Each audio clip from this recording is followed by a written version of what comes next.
دین فقہ کے دروازے پر، تو میں نے اس میں وہ سارے مسائل، میرے پاس ایک طویل لسٹ ہے ان مسائل کی کہ ان سے مسئلہ ان کے گھر پوچھا گیا تو کیا تک بنتا تھا ان کا کہ میرے امام کا نام لیتے، کہتے قرآن میں یہ ہے، سنت میں یہ ہے۔ مسئلہ پوچھا گیا اگر نیچے دکان ہو اوپر مسجد ہو تو دکان کا حکم کیا ہے، تو بولتے کہ اللہ نے یہ فرمایا ہے قرآن میں، کہتے کہ بخاری میں یہ حدیث ہے، نہ قرآن دکھا سکے نہ بخاری دکھا سکے، کہتے ہیں تاتار خانیہ میں یوں لکھا ہے۔ تو اگر اتنا علم ہے کہ تاتار خانیہ کے بغیر گزارا نہیں تو پھر چھیڑ خانیہ کرنے کی کیا ضرورت ہے؟ تاتار خانیہ کے بغیر اگر مسئلہ نہیں لکھ سکتے، اگر پوچھا جائے کہ کنویں میں گیند گر جائے تو حکم کیا ہے، تو نہ آیت آئے نہ حدیث آئے، اس وقت میرے امام کا دروازہ کھٹکھٹاتے پھریں اور پھر جا کے مسئلے کا پتہ چلے تو پھر پہلے ہی سیدھے رستے پہ چلنا چاہیے۔ لَقَدْ زَانَ الْبِلَادَ وَمَا عَلَيْهَا امام المسلمین ابو حنیفہ، وہ پوری کائنات میں مشرقین و مغربین میں بے احکام و آثار و فقہ کآیات الزبور علی صحیفہ، یہ امام عبداللہ بن مبارک کے یہ شعر حضرت امام اعظم ابو حنیفہ کی روزے کی جالی پہ آج بھی لکھے ہوئے ہیں کہ اس انداز میں آپ نے مسائل احکام آثار کو واضح کیا ہے کہ جیسے صحیفے کے اوپر احکام کے موتی جڑے ہوئے نظر آ رہے ہیں۔ تبیین الحقائق میں لکھا ہے، وقت مختصر ہے میں بات کو مختصر کر رہا ہوں، بغداد شریف میں مجلس فقہ قائم تھی اور امام اعظم ابو حنیفہ ابھی امامت کے منصب پر مشہور نہیں تھے، ابھی آپ کا اس سے پہلے کا زمانہ تھا۔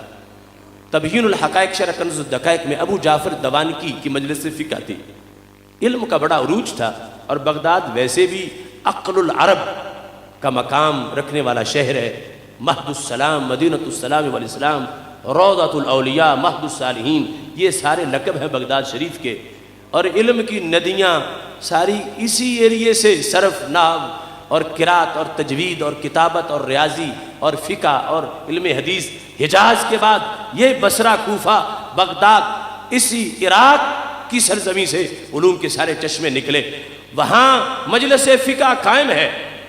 اور پوچھا گیا یہ مسئلہ کہ اگر کسی گلاس یا پیالے پر نقش و نگار ہو چاندی کا تو اس میں پانی پینا جائز ہے یا ناجائز ہے؟ پیالہ ہے مٹی کا یا پیالہ ہے لکڑی کا یا گلاس ہے اس پہ نقش و نگار چاندی کا ہے، خود چاندی کا بنا ہوا نہیں ہے برتن، نقش و نگار چاندی کا ہے، تو کیا اس کو استعمال کرنا جائز ہے یا ناجائز ہے؟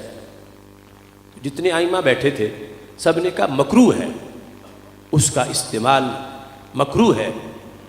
امام اعظم ابو حنیفہ خاموش بیٹھے تھے، پوچھا گیا ابو حنیفہ آپ بتائیں اس میں آپ کی کیا رائے ہے؟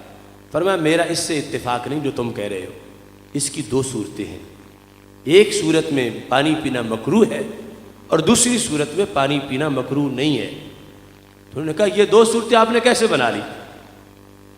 تو امام اعظم ابو حنیفہ نے اب دو صورتیں ان کو بنا کے دکھائیں، اسی طریقے پر جو دربار رسالے سے طریقہ چلا تھا۔ آپ نے فرمایا چلو اس مسئلے کو سائڈ پہ رکھو، مجھے یہ بتاؤ اگر کسی شخص نے چاندی کی انگوٹھی پہنی ہوئی ہو اور وہ چلو پانی کا بھر کے پانی پیے تو پینا جائز ہے یا ناجائز ہے؟ تو سب نے کہا یہ جائز ہے، اس میں تو کوئی حرج نہیں۔ تو فرمایا پانی جو پیالے سے پینے کی صورتیں ہیں وہ دو ہیں، ایک یہ ہے کہ جہاں منہ رکھ کے پانی پینا ہے وہاں بھی چاندی لگی ہوئی ہے اور نیچے بھی نقش و نگار ہے، اور دوسری یہ ہے کہ جہاں منہ رکھ کے پانی پینا ہے وہاں چاندی نہیں لگی ہوئی اور نیچے نقش و نگار موجود ہے۔ اگر جہاں منہ رکھنا ہے وہاں چاندی لگی ہوئی ہے تو پھر تو وہ پیالہ اس میں پانی پینا مکروہ ہے، اور اگر وہاں چاندی نہیں لگی ہوئی نیچے لگی ہوئی ہے تو پھر مکروہ نہیں ہے، پھر جائز ہے۔ یہ مسئلہ بیان کیا کہ جہاں منہ رکھنا ہے وہاں چاندی لگی ہوئی ہے تو پھر مکروہ ہے، اور اگر وہاں چاندی نہیں لگی ہوئی نیچے اگرچہ لگی ہوئی ہے تو مکروہ نہیں ہے۔ سب نے کہا دو صورتیں کہاں سے بنی؟ اسی چلو سے بن گئی کہ جو تمہارے نزدیک خرابی تھی کہ پانی چاندی سے ہو کے ہی آ رہا ہے اوپر، اگرچہ جہاں منہ لگانا ہے وہاں تو چاندی نہیں، مگر چاندی سے چونکہ گزر کے آ رہا ہے تو اس لیے مکروہ ہے. تھوڑا گزر کے تو پھر یہاں سے بھی آ رہا ہے. جب انگلی پہ انگوٹھی ہے اور چلو بھرا ہے پانی کا تو پانی تو انگوٹھی کے اوپر سے گزر کے آ رہا ہے. جب اس کو تو وہ جائز قرار دے رہے ہو تو اسے ناجائز کیوں قرار دے رہے ہو؟ تو سب نے تسلیم کیا باقی ابو حنیفہ جو بتا رہے ہو سچ بتا رہے ہو. اتنی فقاہت، اتنا علم، اتنی اللہ کی طرف سے ان کو دی ہوئی روشنی. جس وقت امام ابو یوسف جو حد درجے کے ذہین اور امام اعظم ابو حنیفہ کے سر فہرست شاگرد ہیں، وہ فارغ التحصیل ہوئے. امام صاحب چاہتے تھے کہ ابھی اور پڑھ لیں میرے پاس، اور امام ابو یوسف سمجھتے تھے کہ میں نے اتنے سال لگائے ہیں، اب قوم کی خدمت کرنی چاہیے. لہذا انہوں نے کوفہ میں اپنا مدرسہ قائم کر لیا. تو امام اعظم ابو حنیفہ نے انہیں راغب کرنے کے لیے کہ ابھی عشق کے امتحان اور بھی ہیں، ستاروں سے آگے جہاں اور بھی ہیں، آپ نے ان کو مائل کرنے کے لیے کہ مجھے بھی مزید پڑھنا چاہیے. جس دن درس شروع کیا اگلے دن ہی امام صاحب نے سائل بھیج دیا. سائل پہنچا. اس کو تاریخ بغداد میں مسئلۃ القصار والثوب، دھوبی اور کپڑے کا مسئلہ، یہ اس کا عنوان ہے. امام اعظم ابو حنیفہ رحمۃ اللہ علیہ نے اس کو تربیت دے کر بھیجا. وہ سائل پہنچ گیا. اس نے کہا ابو یوسف ما تقول فی ھذہ المسئلہ، اس مسئلے میں کیا فرماتے ہو؟ ایک شخص نے دھوبی کو کپڑا دیا اور چند دنوں کے بعد کپڑا لینے کے لیے گیا. تو دھوبی نے کہا کہ تیرا تو کوئی کپڑا ہے ہی نہیں میرے پاس، تو کیا مانگنے آ گیا؟ تم تو آئی نہیں میرے پاس. اس نے کپڑا دینے سے انکار کر دیا. 2 دن گزرے، پھر یہ منگتا گیا جو کپڑے کا مالک تھا، تو دھوبی نے کپڑا دے دیا. اب یہ جس کا کپڑا ہے اس پر کپڑا دھونے کی اجرت لازم آتی ہے یا نہیں آتی؟ کہ دھوبی نے کپڑا دھویا ہے، یہ کپڑا اپنا واپس لے آیا ہے، اس پر اجرت لازم آتی ہے یا نہیں آتی؟ تو امام ابو یوسف رحمۃ اللہ علیہ نے واضح مسئلہ ہے کہ دھوبی مزدور ہے، اس نے بیچارے نے محنت کی ہے، تو اس پر مالک پر اجرت لازم آتی ہے کہ اس کو اجرت دے. تو سائل بڑا رازدان تھا. اس نے کہا اخطأت یا ابا یوسف، ابو یوسف بالکل غلط مسئلہ بتا رہے ہو. تو امام ابو یوسف حیران رہ گئے. اچھا سائل ہے، میرا ممتحن بن کے آ گیا ہے. آپ نے پھر توجہ کی اور دلائل سوچے اور اس کے بعد فرمایا ہاں میں نے پورا سوچا نہیں تھا. مسئلہ اس طرح ہے کہ اس بندے پر مالک پر اجرت لازم نہیں آتی. تو سائل نے کہا اخطأت یا ابا یوسف ایدن، اب بھی غلط بتا رہے ہو. تو امام ابو یوسف حیران رہ گئے کہ مسئلے کی تو 2 ہی صورتیں ہیں، یا اجرت لازم آتی ہے یا لازم نہیں آتی. یہ کیا بات؟ میں نے کہا کہ مالک پر اجرت لازم آتی ہے، سائل کہتا ہے غلط بتا رہے ہو. میں نے کہا مالک کی اجرت لازم نہیں آتی، سائل پھر بھی کہتا ہے غلط بتا رہے. چلو کوئی تھوڑا بہت فرق ہوتا، یہ تو اب درمیان میں رستہ ہی کوئی نہیں رہا. اب میں جواب کیا دوں کہ ایک قول پر اس بات اور نفی دونوں پر ہی میں غلطی کر رہا ہوں. آپ نے کہا سائل کو تم بیٹھو، بس میں آ کے بتاتا ہوں. اپنی مجلس سے علم سے اٹھے اور سیدھے امام اعظم ابو حنیفہ کے پاس پہنچے. تو جامع مسجد کوفہ میں جب امام اعظم ابو حنیفہ نے دیکھا کہ ابو یوسف آ رہے ہیں، مسکرائے فرما جاءت بک الا مسئلۃ القصار والثوب، تجھے دھوبی والا مسئلہ اٹھا کے لے آیا ہے. کہا ابو یوسف کیا ہوا؟ تو کہا استاذ محترم اب نئی کلاس لگائی تھی، ایک مسئلہ پوچھنے والا پہنچ گیا. اس نے عجیب مسئلہ پوچھا ہے.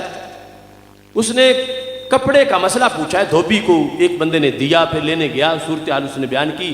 میں نے کہا مالک کی اجرت لازم آتی ہے، اس نے کہا غلط بتاتے ہو. میں نے کہا لازم نہیں آتی، اس نے کہا غلط بتاتے ہو. تو استاذ محترم 2 ہی صورتیں ہو سکتی تھیں، میں نے دونوں جواب دیے، دونوں غلط ہوئے. اس واسطے میں آپ کے پاس آیا ہوں تاکہ مجھے پتہ چلے کہ مسئلے کی حقیقت کیا ہے. تو امام اعظم ابو حنیفہ نے فرمایا تجھے کس نے کہا تھا کہ تم ابھی جا کے اپنا وہ مجلس قائم کر لو؟ ابھی تمہیں مزید پڑھنا چاہیے، تمہیں پتہ چلے کہ 2 کے درمیان ایک تیسری صورت بھی موجود ہے. تو امام اعظم ابو حنیفہ رحمۃ اللہ علیہ نے فرمایا بات اصل میں یہ ہے کہ وہ جو اس نے کپڑے کا انکار جب کیا تھا، کپڑے کا کہ تیرا کوئی کپڑا نہیں میرے پاس، اس وقت وہ کپڑا دھو چکا تھا یا اس کے بعد اس نے دھویا تھا؟ اگر اس نے غصب کرنے کی نیت کر لی تھی اور پھر دھویا تھا تو اس نے اپنا دھویا، مالک کا کب دھویا؟ اس نے تو اپنا سمجھ کے دھویا۔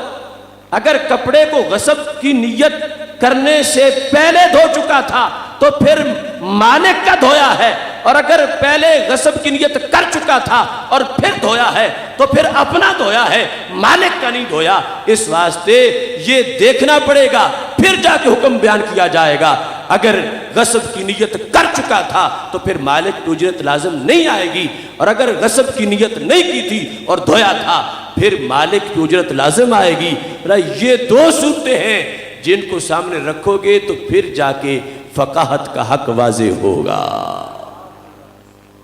امام اعظم ابو حنیفہ کی پوری زندگی خدمت دین میں وقف ہوئی۔ آج بھی جس وقت ہم احکام کی طرف دیکھتے ہیں، آپ کی فقہ ایک جامع فقہ، آپ کی فقہ ایک کامل فقہ بر صغیر پاک و ہند میں جب فتاوی عالمگیری کی شکل میں مغلوں کے آخری عہد کے اندر دین نافذ ہوا، جتنی حد تک بھی وہ فقہ حنفی کی شکل میں تھا، اور مجلۃ الاحکام العدلیہ اور اس کے علاوہ جہاں جہاں بھی روئے زمین پر اسلام کو عملی شکل میں نافذ کیا گیا وہ فقہ حنفی کی شکل میں ہی نافذ ہوا۔ اتنی اس کے اندر تفصیلات موجود ہیں۔ آج ضرورت اس امر کی ہے کہ یہ بر صغیر پاک و ہند، اس کا مزاج حنفی ہے، پاکستان کا خمیر حنفی ہے، اور آج لوگ ریالوں کے زور پر اس ضمیر کو بدلنا چاہتے ہیں اور لوگوں کو خرید کر ان کے عقیدے اور نظریوں کو ڈیمیج کر رہے ہیں اور زرد اور سیاہ نظریات پھیلا رہے ہیں۔ امام اعظم ابو حنیفہ کانفرنس کا پیغام یہ ہے کہ اے احناف، خدمت دین کے لیے اپنے آپ کو تیار کرتے ہوئے گلی گلی محلے محلے اسلام کی اس مزاج کو پیش کرو جو مزاج دربار رسالت سے نظر آتا ہے۔ چونکہ وقت تھوڑا ہے اور آج اس موضوع پر اس علاقے میں ہماری پہلی گفتگو ہے، اس میں میں سمجھتا ہوں کہ یہ ایک سبق کی طرح ہے، اسے یاد کرنا چاہیے، آگے پہنچانا چاہیے، اور اس کے ذریعے سے اگر ایک بھی بگڑا ہوا بندہ تمہاری کوشش سے صحیح ہو جائے تو پوری دنیا کے صدقے سے بڑا ثواب ملے گا۔ میں اپنی طرف سے تنظیم علماء اہل سنت اچھرا کو اور ادارہ صراط مستقیم کی مقامی تنظیم کو ہدیہ تبریک پیش کرتا ہوں۔ میری طرف سے آپ تمام احباب کے لیے خصوصی دعوت ہے کہ انشاءاللہ 22 جون کو راولپنڈی کی سرزمین پر لیاقت باغ راولپنڈی کے اندر تاریخی ممتاز قادری رہائی کانفرنس کا انعقاد ہو رہا ہے۔ آپ تمام احباب کے لیے یہ دعوت ہے کہ آپ اس کی تیاری کریں اور یہ پیغام لوگوں تک پہنچائیں۔ کیا میں توقع کر سکتا ہوں کہ آپ وہاں پہنچیں گے؟ وہ ممتاز حسین قادری جو دکان کے لیے نہیں، ہمارے نبی علیہ السلام کی شان کے لیے جیل میں 3 سال سے زائد عرصہ گزار چکے ہیں، بہت بلند ان کا جذبہ ہے اور بہت اونچی ان کی شان ہے، وہ اس صدی کے عشق کے ترجمان ہیں اور اتنا رابطہ ہے دربار رسالت سے۔ وہ کہتے ہیں کہ حلف اٹھا کے بتایا کہ مجھے جس فروٹ کی ضرورت پڑتی ہے میں درود پڑھتا ہوں، اسی کا ٹیسٹ میری زبان پہ پیدا ہو جاتا ہے۔ خود بھی تیاری کریں، دوستوں کو بھی تیار کریں، 22 جون کو لیاقت باغ کی تاریخی کانفرنس میں شریک ہوں، اور انشاءاللہ 25 مئی کو جوہر ٹاؤن کے اندر جشن میرج ہال میں جلسہ دستار فضیلت اور جامعہ جلالیہ کے علماء کی دستار فضیلت اور ختم بخاری شریف کے موقع پر تاریخی نبوت مصطفیٰ صلی اللہ علیہ وسلم سیمینار کا انعقاد کیا جا رہا ہے، جس کا موضوع ہے نبوت مصطفیٰ صلی اللہ علیہ وسلم، اعلان نبوت سے پہلے ہمارے آقا صلی اللہ علیہ وسلم جو بوقت ولادت بھی نبی تھے، ہر لمحہ ہر گھڑی نبی تھے، اس نبوت کے خصوصی دلائل کو بیان کرنے کے لیے یہ سیمینار انشاءاللہ 25 مئی کو بعد از نماز عشاء جوہر ٹاؤن میں جشن میرج ہال کے اندر منعقد کیا جا رہا ہے۔